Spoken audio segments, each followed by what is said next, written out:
Chapter 4, An Afternoon to Remember. Soon after my arrival, I had begun to feel the burden of duty to the Empire and expressed these concerns to my parents occasionally at our routine breakfast meetings. As a fully fledged member, I was required to scout for and locate potentially talented young ladies who would benefit from private tutelage and whom the Empire could recruit into the fold. One morning I came down to breakfast to find the Madras Gazette at my table setting, open to the following notice. Ladies of the Parlour Empire presents An Afternoon with Miss Flora Rose Quinn, 1 p.m. Saturday, 26th of September, 1885, British Gardens Country Club. We invite all mothers and their daughters, 16 years and over, to attend an afternoon that is sure to be remembered. Tea and cake afterwards. Mother, an afternoon sure to be remembered? Couldn't you think of anything more creative? Now, Flora, I ran into Mrs. Humphreys quite by accident, and we got to talking, and, well, it happened so quickly, and before I knew it, it was on the way to the printer's that very night. It could have waited until the next edition, Mother. I'm not going anywhere. You've been procrastinating for 3 months now, Flora. Never put off until tomorrow what can be done today. Mother and her proverbs. She was right, of course. I was just alarmed at how soon this talk was happening. I tried to go about my usual daily activities at the clinic, but was preoccupied by the enormity of the task ahead. Even Abdu noticed that I was not myself as our usual friendly banter came up one-sided. Is anything the matter, Miss Flora? He inquired in his concerned, caring voice. I looked into his soft brown eyes with those long eyelashes. I noticed the curve of his cheek all the way down to his slender jaw. I caught the trace of cedar cologne from his skin and smiled nervously as I shared the dread of the event with him, despite wanting to appear strong and capable. Well, perhaps you could take some time off to prepare, he suggested gently, and I knew he was right. It had to be done if I was going to do a good job and make a name for myself. For the remainder of that week, I walked around our estate gardens writing and rewriting my speech. A speech so grand and so magnificent it would be talked about for years to come. At times I convinced myself that I could carry this off, and that it would be the catalyst to launch me into a budding lady of the Parlour Empire right here in British India, whatever that meant. And at other times I fought against the overwhelming weight that seemed to crush me, like an invisible boulder being placed right on my chest, and I couldn't breathe from the sheer volume of what was at stake. It didn't help that it had been sweltering, and no matter where I went, both inside or out, I couldn't escape the heat. It made the enormity of the occasion just that bit more nerve-wracking.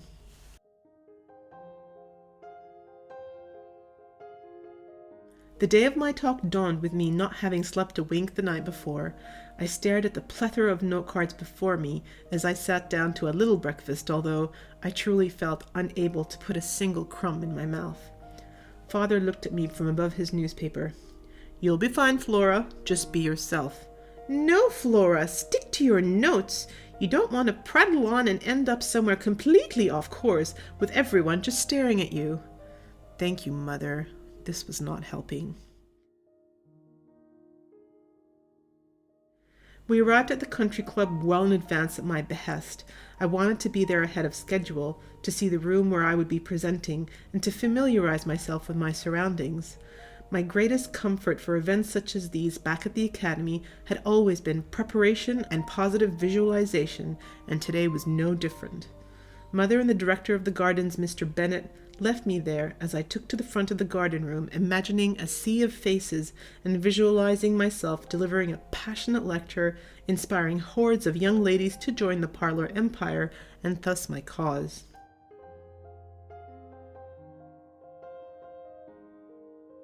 When I felt sufficiently prepared, I wandered out to locate my mother, only to find her busy in conversation with someone whose back was turned to me. She was laughing as she looked up and spotted me. "Oh, Flora dear, come here. You must meet Mr. Sorensen." And sure enough, I was once again looking upon the handsome, smiling face of Oliver. "Miss Flora, how do you do?" He took my hand in his and gave it a little peck. I pretend curtsied, but didn't say a word as my mother excused herself to catch Mr. Bennet as he flitted past. "What are you doing here?" I asked once she was out of earshot. "Well, I came for the lecture," he replied, holding up a copy of the Gazette. "It's for mothers and daughters? Did you not read the fine print?" "Well then, I came for the tea and cake." "Oh, very amusing," I mocked, but in reality I was glad to see him again. Our conversation was cut short at the tea rooms. "Indeed it was," I replied, and he smiled mischievously before asking, "Do you have time for a turn around the gardens?" "Yes, why not?" I was glad for the distraction. Sitting around and waiting for guests to arrive would have been torturous. As we walked out into the veranda, I could smell the scent of citronella from the external oil lamps, and as we stepped onto the groomed pathway for our stroll around the gardens, I stole a glance at the grand colonial architecture of the British Country Club Gardens. The sight always gladdened my heart. I had come here often as a child, and I could not be sure if it was the nostalgia of childhood pastimes, or the enchanting plantation-style shutters along the windows, or the smooth wraparound veranda supported by columns leading up to the terracotta tiled rooftop, or the pretty vases filled with hibiscus blooms at each table and chair setting, or the magnificent arched portico that greeted every visitor at the entrance. We walked to the pine tree at the furthest corner of the gardens, which was hung with baubles and small citronella candles in holders, ever continuing the struggle to ward off the threat of mosquitoes. It was here that Oliver continued his story, and just as I suspected, he had come to Madras looking for traces of his mother's whereabouts, but he had hit a dead end. Sister Marguerite had taken over soon after Oliver had left the orphanage, so she was not personally connected to the story and did not feel the urge to pry open old archives. She had merely stated that such records were confidential and could not be accessed, and to leave things be. "That's a bit harsh," I remarked. "Well, I thought so." "So what are you going to do?" "I need to access those archives, Flora." "Do you know where they're kept?" I asked. "I had a quick look when I was in there the other day. There is an adjoining room off the main office, which I can only assume holds cabinets full of records." "And you're going to break in to access them?" I was both surprised and delighted at his boldness. "Well, not break in as such. Perhaps acquire the services of an accomplice? Say, a certain lady of the Empire?" He smiled, holding up the notice to my lecture again. "Me?" Oh, how well he knew me. "Well, you obviously have a connection with the orphanage. Perhaps you could keep her occupied long enough for me to slip into her office and look through records." We had stopped at my favorite twisted frangipani tree, and I stooped to pick up a bloom that had recently landed on the ground. I inhaled it deeply. The smell was one I yearned for the most on those cold and lonely days back at the academy. This was the smell of home for me. The frangipani was my Muladhara, my grounding object, my trigger for connecting my energy to the earth. Once I had made that connection, I had attempted to research its significance, but my almanac for the language of flowers back at the academy had come up short. I was not surprised, as the almanac was Western literature, and the frangipani only grew in tropical areas. It was Swami Rama who told me that the Swahili poets used frangipanis as a symbol of love, while Buddhist and Hindu followers consider it a sign of immortality and the continuation of the soul after death. I tucked the flower behind my ear casually. A small breeze brushed against my cheek, and I felt the sweet kiss of cool air. It was getting unbearably hot, even though we were walking in the shaded path. I felt a trickle of sweat run down the back of my neck, and I could feel my dress starting to stick to the damp of my back. I had to get back in to cool down before my talk.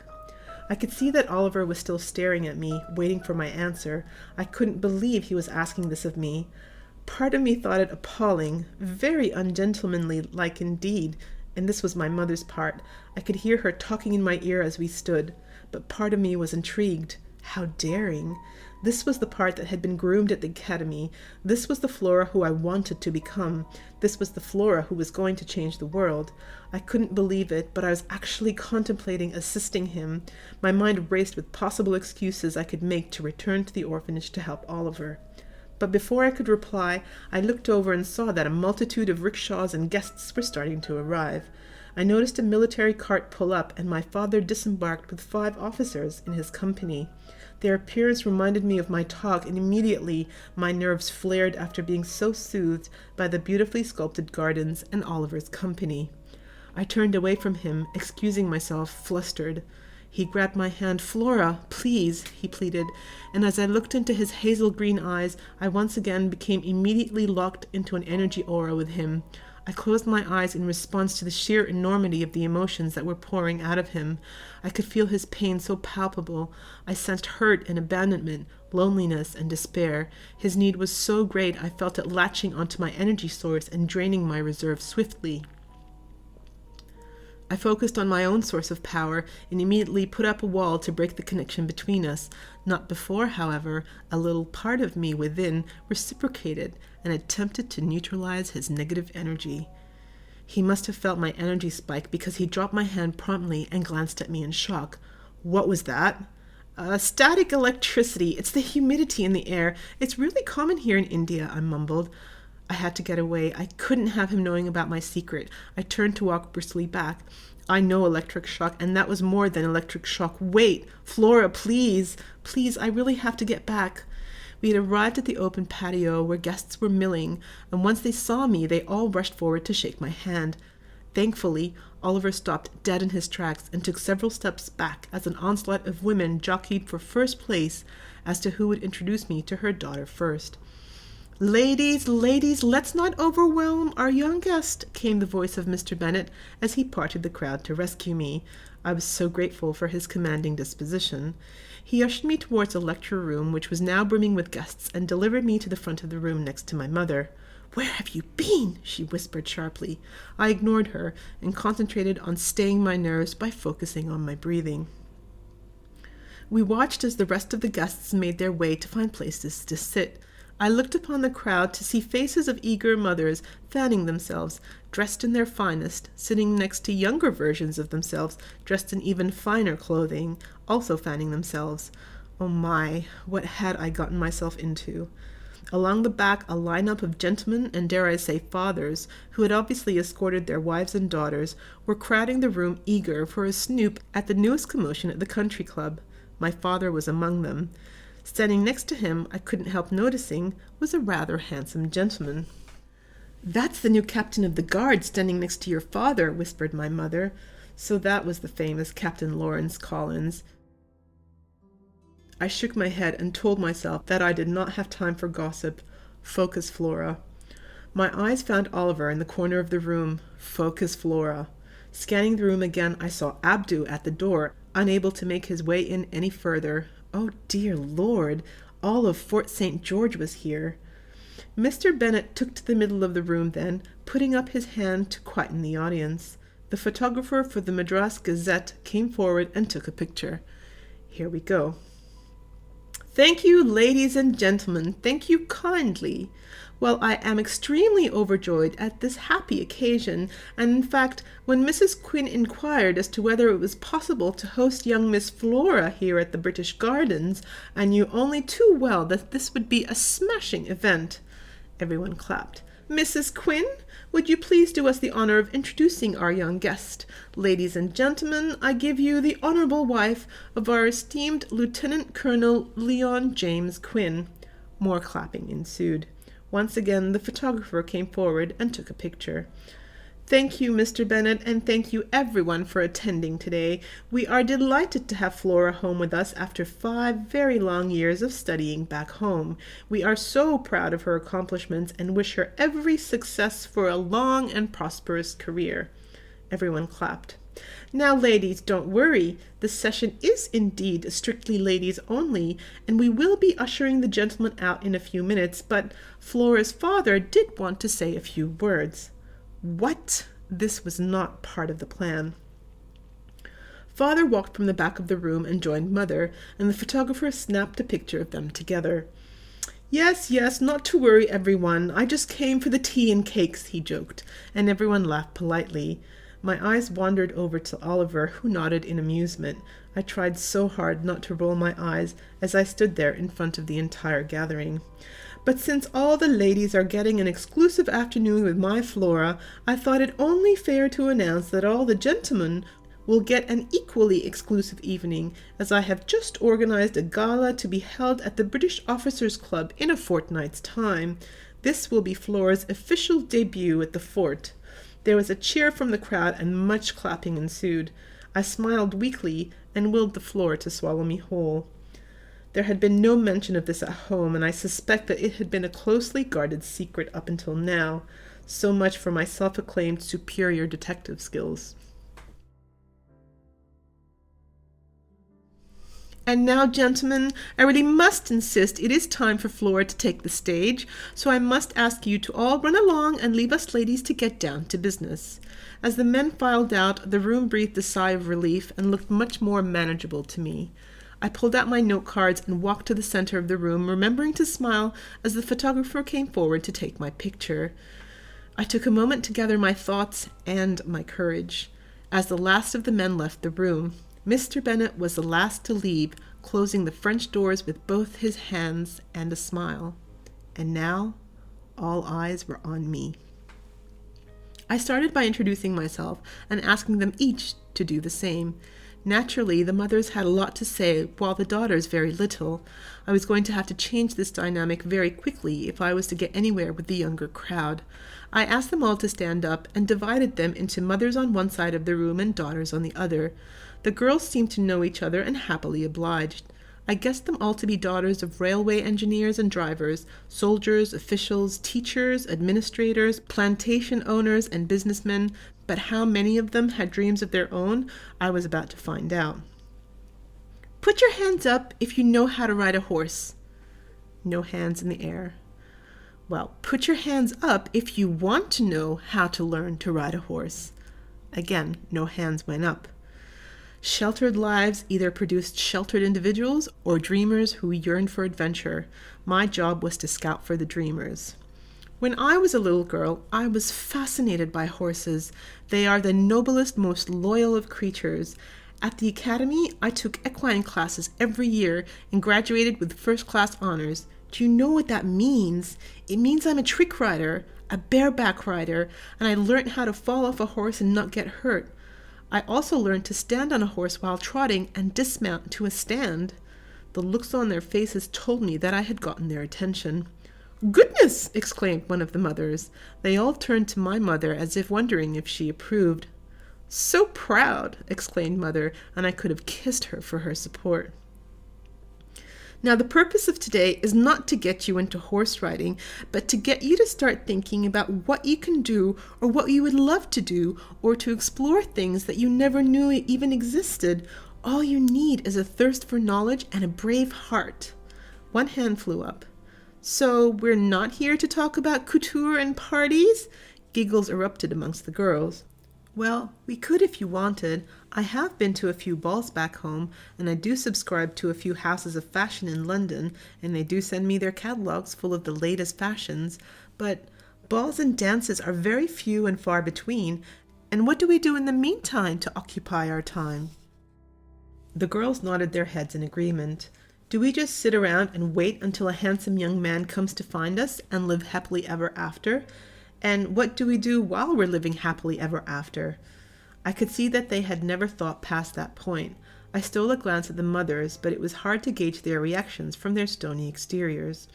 We can do so much with our time and learn so much about ourselves and find real joy in our accomplishments when we know what we want. So the question is, why are we here? And what do we want out of our life? I talked from my heart now, forgetting all the cues on my cards.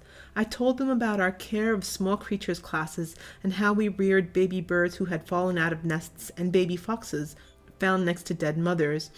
I told them of our care of large animal classes, of birthing fowls and tending to cows suffering from mastitis and horses suffering from stress and cruelty. I told them about our mind and body classes and how we could control our pattern of breathing and indeed our heartbeat once we mastered the spiritual connection to our bodies, and how we could calm the sick and the dying during their moments of pain. I spoke of my love for herbalism classes and how important herbs and plants are for medicinal purpose as well as culinary ones, and how, if the smell of smelling salts can rouse consciousness, then so too could herbs and blossoms if you knew which ones to use. I described how our outdoors instructors had us pitching tents in the black of the night and flying high in hot air balloons on cool mornings, all to both excite our senses as well as stir within us passions that we didn't know existed. I spoke for 45 minutes from my heart and my experiences until my throat became parched, at which point I asked them to enjoy the tea and cake outside while I took a much-needed break. My mother brought me a glass of water. "You were impressive, my darling." "Well, I hope I convinced a few," I muttered. It was too early to say if I had made an impression on anyone. I glanced over at my small registration table where I was hoping to sign up a few students. "Well, Miss Quinn, you certainly impressed me. Mrs. Humphreys, the Madras Gazette." She extended her hand and we shook firmly. Snap. That photographer. So that's who was sitting in the back eyeing me keenly. "I wanted to introduce you to Miss Phillips. She is our resident librarian and celebrated author." Another handshake and another photograph. "I am interested to know, Miss Quinn, do you intend to deliver lessons to some of these empty-headed girls, or are you merely here recruiting for your academy?" Good question. What was I planning to do? "Well, Miss Phillips, if they'll have me, I would love to take some into my tutelage.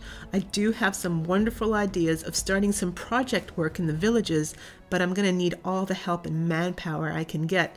"Oh, a noble cause indeed, my dear.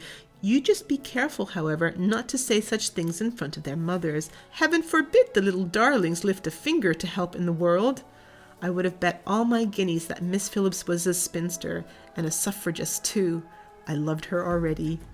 "Perhaps, Miss Phillips, if my services are required, I could count on you for a more private space in the library to conduct my sessions. It feels a bit too informal here." "Oh, more like a zoo, if you ask me. Yes, I will speak to the board of directors at our next meeting and see if we could host you on a weekly basis. We'll call it young ladies' etiquette classes. That should sedate the old hens and leave you to work on the important issues." Yes, a small victory for the empire. The mothers and their daughters started filing in soon after, and I spent the next good while fielding questions about what I did at the academy. Were we taught sewing lessons? Well, yes, if you consider how to alter a dress to add hidden pockets in hiding your weapons with Sister Marietta, a sewing class. Were we taught to sing and dance? Of course, I said, remembering Lady Anne-Marie's lessons on employing your charms on unsuspecting gentlemen. Were we taught how to cook? Oh, yes, I remembered back to Sister Hildegard's Pavlovas and potions lesson.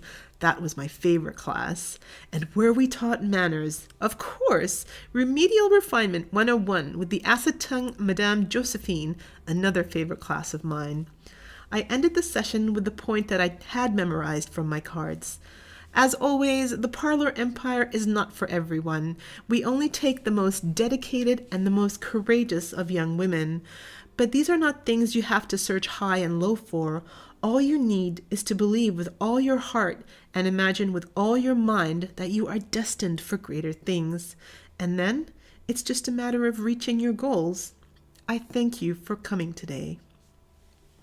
By the time I personally thanked everyone for attending and the last mother-daughter duo had left the room, I walked over to the registration table to see that I had 8 names signed up.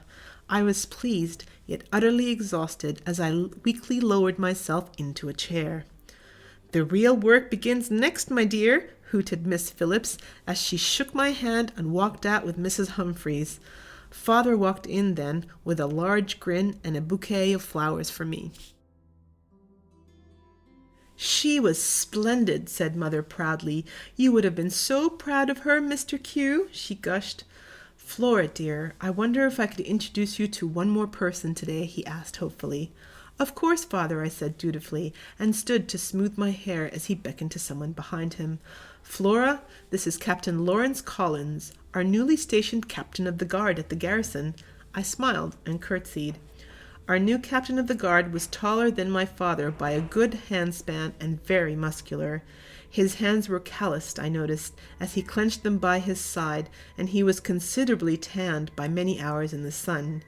He also had full lips and a strong, prominent chin. His eyes were brown and deep-set, with an authoritative look about them. His hair was swept to the left with a slight wave to it. He looked very uncomfortable and somber, like he had never stepped foot in a garden club. I guessed him to be in his mid-30s. "Very nice to meet you, Miss Quinn. Your father refers to you often at the officers' club." "Flora, please," I insisted. "But he's never mentioned you."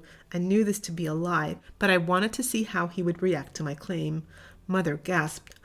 "Flora, you are too unkind. Captain Collins is well regarded in our circles." "Oh, do not be harsh on her, Mrs. Quinn. We are both new in town." Well, at least he was thick-skinned. "May I walk you out to your rickshaw?" he asked, and I nodded, leading the way ahead of my parents. As we walked out into the main lobby, I was still holding my bouquet of flowers when I was blinded by yet another picture taken by the Gazette photographer. Oh, how I wish I had my umbrella so I could unhand him in one swift swoop. I looked around for any sign of Oliver, but could not see him anywhere. I did, however, see Abdu waiting by the front doors. "Miss Flora, I came to wish you good luck for your big talk today." "Thank you, Dr. Braxton. It went remarkably well." I smiled warmly at him, yet extremely aware that he had caught me in the presence of another man. I wondered how that made him feel, and I was also surprised at why this mattered to me suddenly. He reached out and handed me a small box. "A small gift, to replace the one that was lost?" he said mysteriously. Captain Collins raised an eyebrow at me. "Well, it seems I am the only one who has not brought you a gift for this occasion." "Oh, not at all, Captain. Thank you, Dr. Braxton. You really shouldn't have. I'll see you at the clinic on Monday morning?" I asked hopefully. He nodded, and with a cool shrug stepped back and was gone. We had arrived at the rickshaw, and my parents, who I thought were behind us, were now nowhere to be seen. We stood in uncomfortable silence, two complete strangers. "So, are you missing the high society of London?" he asked. "About as much as I'm missing the wet weather," I joked. He looked at me blankly. "No," I replied. "I do not care much for the gossip and the theatrics of London society." "I see," he retorted. "Does that put the gala that your father is throwing into the same category?" "I hope not," I replied. "Do you dance, Captain Collins?" Somehow I guessed not, but he surprised me with his answer. "I do, and please call me Lawrence, Miss Flora. Will you reserve the first dance for me?" "Of course." I felt annoyed as I said it. My parents were finally coming out of the country club. Lawrence bowed farewell, and again I curtsied. "Take care, Miss Flora. It was a pleasure meeting you." "And you," I replied politely. I had nothing else to say. I stole a glance one last time to see him eyeing me intensely, and I could see the muscles in his jawline contracting as he clenched down on his jawbone. He was too intense for me. I couldn't believe how utterly unsteady he made me feel. Not at all the warm and gentle nature that was Abdu. Different again from the mischievous and witty air that was all about Oliver. Captain Lawrence was hard, cold, and very guarded. I recognized it as the training of duty in the Queen's army, and to achieve the captain of the guard at such a young age, he must have seen many things, done many things, in the name of honor and duty. It revolted me. Its very nature was the exact opposite of everything I stood for and wanted to be, and I felt ill knowing that he was to be my first dance partner at my very own debut gala. That dance had unspoken meanings even here in British India. I went through the motion of tucking my hair behind my ear, a habit I often did when I was nervous, and realized that the frangipani flower was still there.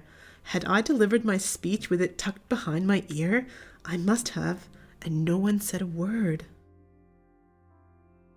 I held on to the wilted flower all the way home in the rickshaw, and couldn't wait for a cool bath and to remove the many dress layers the occasion demanded.